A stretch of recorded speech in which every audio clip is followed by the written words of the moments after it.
Cerberus narrations. Because who needs sleep anyway?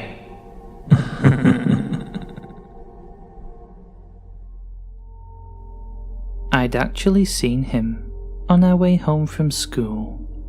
He looked dirty and disturbed and stared straight at us as our bus went by.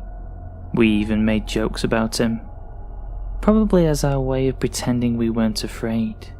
He was incredibly out of place in our middle-class suburb, so his mere presence felt threatening.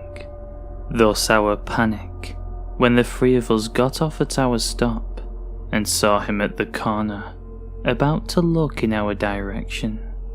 He was between us and our houses, and the bus had already pulled away, so we bolted for the bushes of a nearby yard. We weren't sure if he had seen us, but we peered through the leaves and saw him stalking our way, muttering randomly. Tim, my neighbour, insisted that he'd seen a large knife in the man's ragged clothing.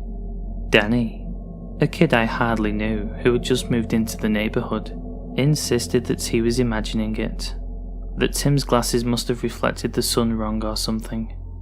Still, we were terrified, and the sidewalk was going to bring him right by us.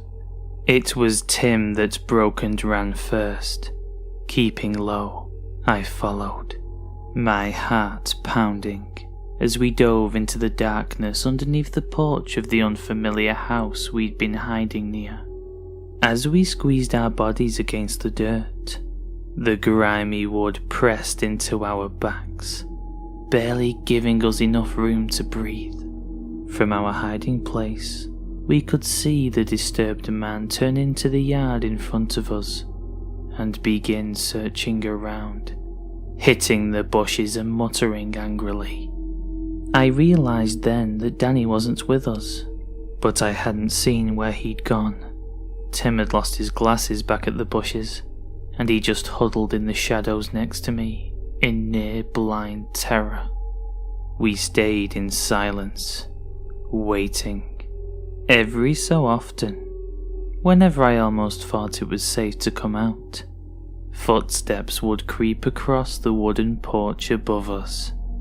Tim almost sneezed once, but I covered his mouth and nose in stark fear.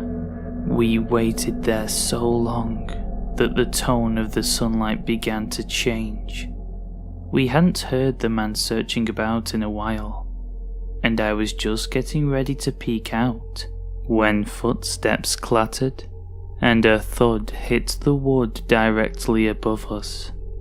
A split second later, Danny's face appeared in front of us upside down, and he looked at us through the lattice. A look of shock and surprise crossed his features at finally finding us. He whispered something, but I couldn't hear anything.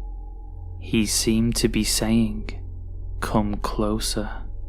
So I figured the horrible man was still around, and we had to be quiet, and I inched forward.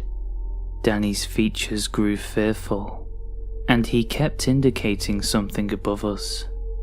Strangely, I still couldn't hear him. His eyes seemed to dim then, and I inched forward a little bit more. I froze for a moment in horror, then backed up. Tim mouthed to me, "What did he say?" And I just shook my head, completely in shock. Danny hadn't conveyed "come closer." He had mimed, "He's up there."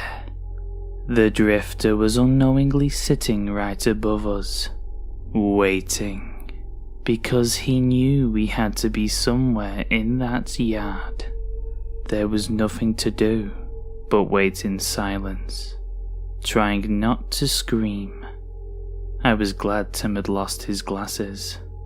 I lay there as darkness descended, waiting in unwavering terror, and trying not to feel the glassy stare of Danny's severed head as it rested in the grass. a foot away.